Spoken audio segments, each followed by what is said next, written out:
Hello मेरे प्यारे students, कैसे हैं आप लोग। My self Arun Bundelkhandi, I am your physics educator, mentor, बड़े भैया, आप कुछ भी बोल सकते हो।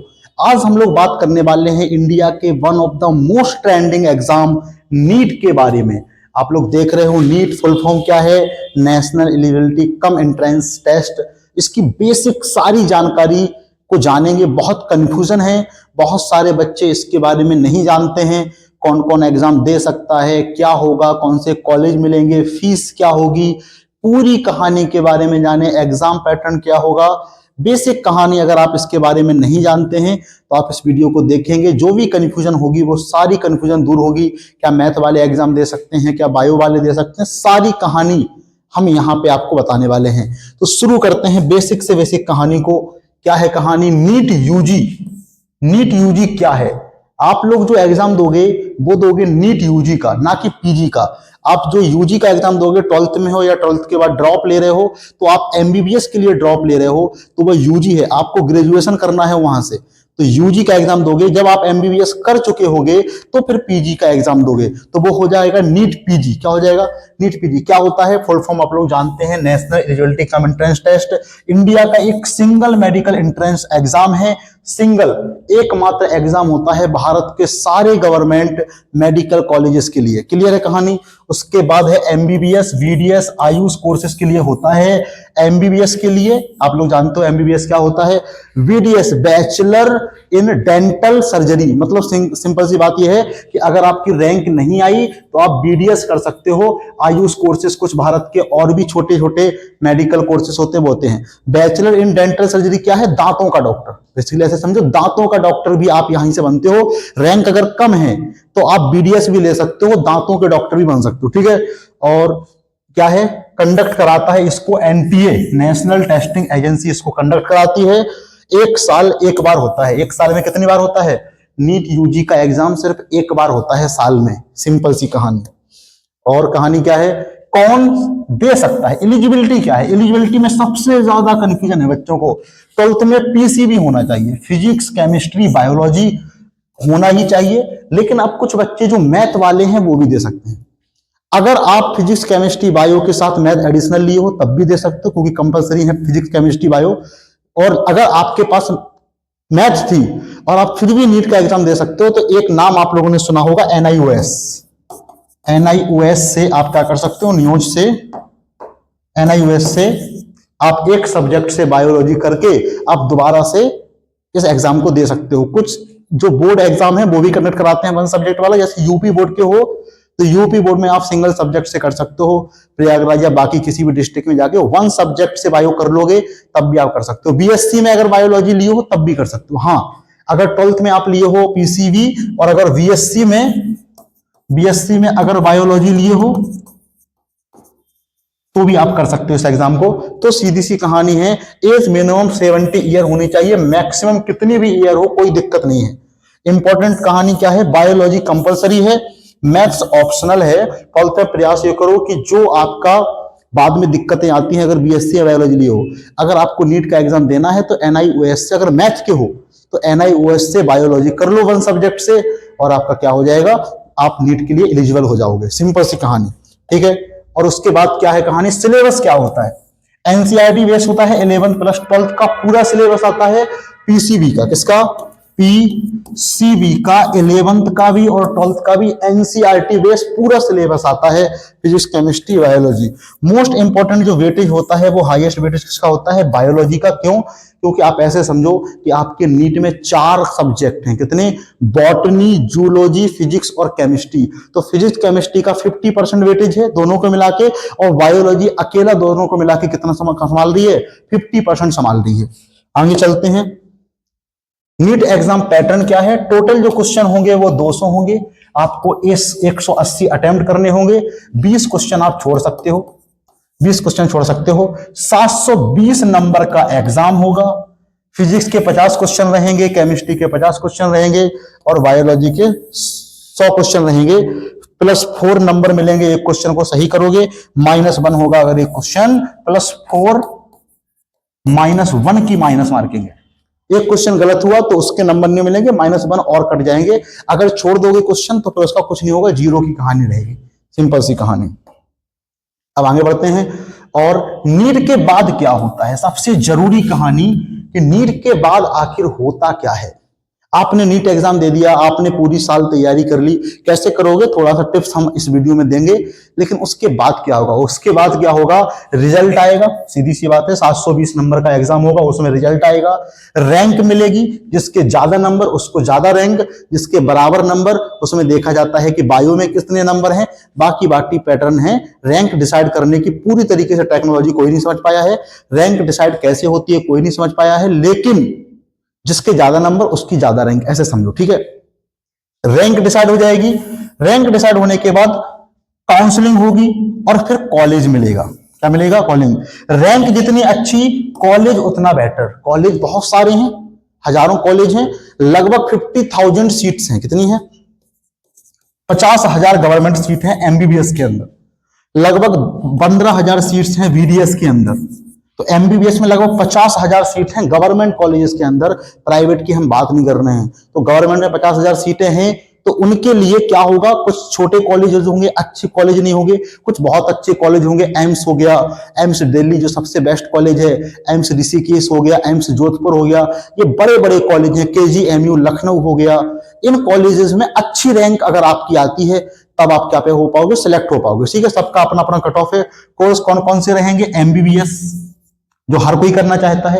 अगर एमबीबीएस से भी कम रैंक आ रही है तो फिर कुछ लोग बीडीएस वगैरह ले लेते हैं, नहीं तो कुछ लोग ड्रॉप कर देते हैं, फिर दोबारा से तैयारी करते हैं और अच्छी रैंक लाते हैं, फिर एमबीबीएस लेते हैं। मेनली आप लोग फोकस करते हो एमबीबीएस लेने का, ये आपका एक तरह से फेलियर की तरह लोग देखते हैं। बीडीएस या बीएएमएस या बीएचएमएस, इस कहानी को लोग सोचते हैं कि कौन ही करेगा इसको, लोग एमबीबीएस के लिए मरते हैं। खैर ये भी कोर्सेस हैं और अच्छे कोर्सेस हैं, लेकिन थोड़ी सी मारा मारी है, संघर्ष करना पड़ता है। अब डेंटिस्ट हर जगह है। हमारे प्रयागराज में एक एरिया है सुलम सराय, वहां एक बिल्डिंग के अंदर 50 मिनिमम क्या है, डेंटिस्ट हैं। अब वहां पे बैठे रहते हैं, पंखा चलाते रहते हैं गर्मी में, देख रहे हो, और दिक्कत हो जाती है। एमबीबीएस काफी क्या है, अच्छा कोर्स है और आप कभी भी खाली नहीं रहोगे अगर आपने एमबीबीएस की है। क्लियर है। और हमारे बुंदेलखंड में एक कहावत भी है, यदि इसको अन्यथा मत लेना, कि जो एमबीबीएस किया है उसको मिलता है 50 लाख दहेज। तो दहेज भी ऐसी, डॉक्टर की जो डिमांड है काफी ज्यादा है मार्केट में दहेज के मामले में। खैर दहेज बहुत गलत चीज है, आपको इसको उस हिसाब से नहीं देखना है। कहने का मतलब यह है कि एमबीबीएस अच्छा कोर्स है, आप खाली नहीं बैठोगे, आप बेरोजगार नहीं बैठोगे। जो धारणा बना दी गई है वो धारणा गलत है। एमबीबीएस आज भी कोई भी एमबीबीएस डॉक्टर आपको बेरोजगार नहीं मिलेगा। ठीक है, आगे चलते हैं और देखते हैं फीस एंड रियलिटी। बहुत ज्यादा कंफ्यूजन है फीस में कि सर क्या है, फीस का स्ट्रक्चर क्या है। अभी हम एक लोग से बात कर रहे थे, एक हमारी बच्ची ही थी, स्टूडेंट थी, तो उसने कहा कि हमको एमबीबीएस यानी नीट की तैयारी करनी है। तो उसके घर वालों ने कहा किसके पास इतना 50 लाख रुपए है। बहुत गलत धारणा है। फीस की जो रियलिटी है इसमें लिखा है कि 10,000 से लेकर के 1 लाख तक पर ईयर लगती है फीस। किसकी, एमबीबीएस की। किसकी, एमबीबीएस की। लेकिन 1 लाख भी लोग घबरा जाते हैं, अरे 1 लाख हम कैसे दे देंगे, फिर 4 साल में 4 लाख रुपए खर्च हो जाएगा।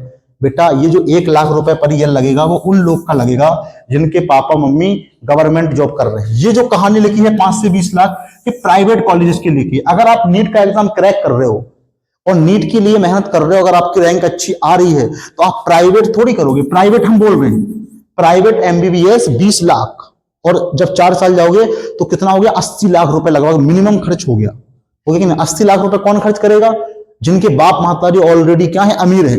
आप प्राइवेट को तो भूल ही जाओ, प्राइवेट आप कर ही नहीं सकते, एफोर्ड नहीं कर सकते। हम यही सोच रहे हैं कि आप क्या हो, या तो थोड़ी सी गरीब फैमिली से बिलोंग कर रहे हो या मिडिल क्लास से। 80 लाख रुपए आपके घर वाले इन्वेस्ट आपके ऊपर नहीं कर सकते एक कोर्स के लिए। वो कौन कर सकता है, ये कौन करता है, प्राइवेट, जिनके मम्मी पापा का बड़ा हॉस्पिटल है और जो पहले से बहुत स्टैब्लिश डॉक्टर हैं, वो अपने बच्चों को प्राइवेट एमबीबीएस कराते हैं जिससे वो उस हॉस्पिटल में फिक्स हो जाएं। उनका बड़ा हॉस्पिटल है, पहले से चल रहा है, करोड़ों रुपए सैलरी ऑलरेडी उस हॉस्पिटल से आ रही है, तो अपने बच्चों को भी एमबीबीएस करा देते हैं कि उसी हॉस्पिटल में वो भी डॉक्टर बन जाए। लेकिन मेन आप गवर्नमेंट ही करोगे। 10,000 नहीं, एम्स की फीस है बेटा 5,000 रुपए।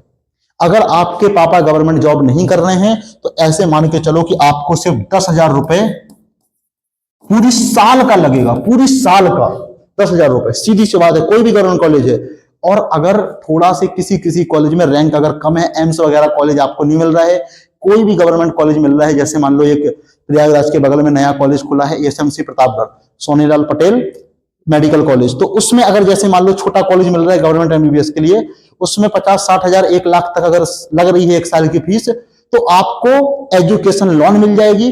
और बहुत बेसिक एजुकेशन लोन है कि आप 4 साल में आपकी जो लोन हो जाएगी मैक्सिमम कितनी हो जाएगी मान लो 2 लाख रुपए या 4 लाख रुपए, 2 से 4 लाख मान लो, और 2 से 4 लाख रुपए अगर आपकी एजुकेशन लोन हो गई, लेकिन आपने एमबीबीएस कर ली, और एमबीबीएस अगर आपने कर ली तो आप वो 1 साल में पूरी लोन भर सकते हो अगर उसके हिसाब से देखोगे तो, ठीक है। तो और आपको बेसिकली कोई दिक्कत ही नहीं कि अगर आपके पापा फैमिली पुअर फैमिली है या मिडिल क्लास फैमिली है, आपको लोन मिलेगी कि नहीं मिलेगी। अगर आपने एग्जाम निकाल दिया और आप कॉलेज के अंदर आपको गवर्नमेंट सीट मिल गई, तो बैंक वाले खुद से देंगे कि अरे भैया ले लो, पैसा ले लो, तुम एमबीबीएस करने जा रहे हो। तो बहुत इस बात को हटा दो कि 1 रुपए लगेगा, नहीं लगेगा।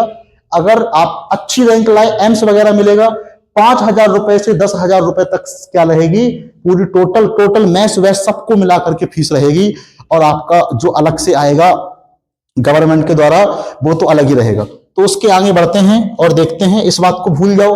ऐसा लगे कितना भी कोई गरीब बच्चा हो, हम कह रहे हैं, हमारा नाम अरुण पटेल है, अरुण बुंदेलखंडी है, निकल गया पटेल हमने त्याग दिया है। कोई बच्चा अगर मेडिकल गवर्नमेंट कॉलेज में जा रहा है, उसके घर वाले फीस नहीं दे रहे हैं, हमसे आके मिलना, हम उसका खर्चा उठाएंगे। पहले निकालो तो यार, गवर्नमेंट सीट तो निकालो एमबीबीएस के लिए, हैं? पहले से फीस की कहानी को इतना ज्यादा बढ़ा दिए।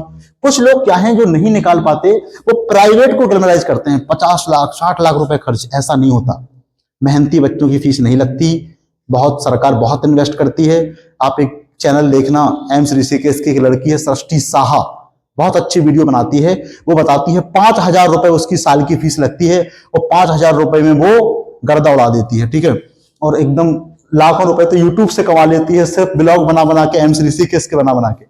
आगे बढ़ते हैं और देखते हैं क्या है, कैसे करनी है तैयारी। शानदार तैयारी के 5 कदम है, शानदार तैयारी के। एनसीईआरटी को स्ट्रॉन्ग करो, एनसीईआरटी लाइन बाय लाइन जितना हो सके उतना पढ़ो। डेली रूटीन बनाओ, 6 से 8 घंटे स्टडी मिनिमम। लेकिन ये उनके लिए है जिनकी थोड़ी सी अच्छी है फिजिक्स केमिस्ट्री बायो। जो थोड़े से वीक बच्चे हैं उनको 10 से 12 घंटे सेल्फ स्टडी, 10 से 12 घंटे। और फिर एक चीज और समझो, जिनकी वीक है उनको समझना पड़ेगा, तो इस सेल्फ स्टडी को कर देते हैं यही 6 से 8 घंटे।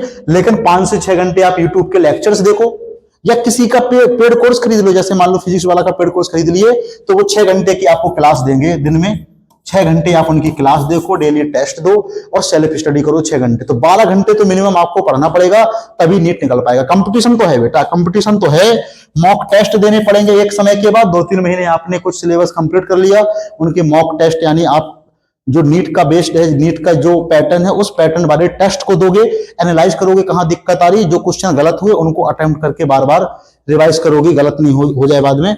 वीकली टेस्ट पे काम करो, वीक सब्जेक्ट पे काम करो। यानी फिजिक्स केमिस्ट्री बायो में ऐसा नहीं है कि सबके तीनों सब्जेक्ट स्ट्रांग होंगे, किसी की केमिस्ट्री लो जा रही होगी तो फिजिक्स बायो स्ट्रांग होगी। मेनली जो बच्चों को दिक्कत आती है वो फिजिक्स में दिक्कत आती है। फिजिक्स आप हमसे पढ़ सकते हो, अभी हम नीट के लिए नहीं पढ़ा पा रहे हैं, हमारी भी कुछ दिक्कतें हैं, बहुत जल्द हम नीट के लिए चीजों को लाएंगे। तो बस इसी तरह से पढ़ना है। एनसीईआरटी मेन है, एनसीईआरटी बेस्ड सिलेबस है। अगर आपको वीडियो अच्छा लगा है तो ठीक है, लाइक कर दो और शेयर कर दो। एक चीज और, अगर आप चाहते हैं कि हम इंडिया की जितनी भी गवर्नमेंट कॉलेज है एक सीरीज लाएं और सारे कॉलेजेस का रिव्यू करें, कौन से कॉलेज में क्या है, कैसा एनवायरमेंट है, फीस स्ट्रक्चर क्या है और वहां पे किस तरह की चीजें हैं, तो हम हर एक कॉलेज का रिव्यू करने के लिए एक सीरीज बनाना चाहते हैं। अगर आप लोग की इच्छा होगी तो कमेंट में बताना, तो हम उस सीरीज को बहुत जल्द लाएंगे, आप लोग उन सारे कॉलेजेस के बारे में जानेंगे। ठीक है, ओके, बाय बाय, मिलते हैं, टेक केयर।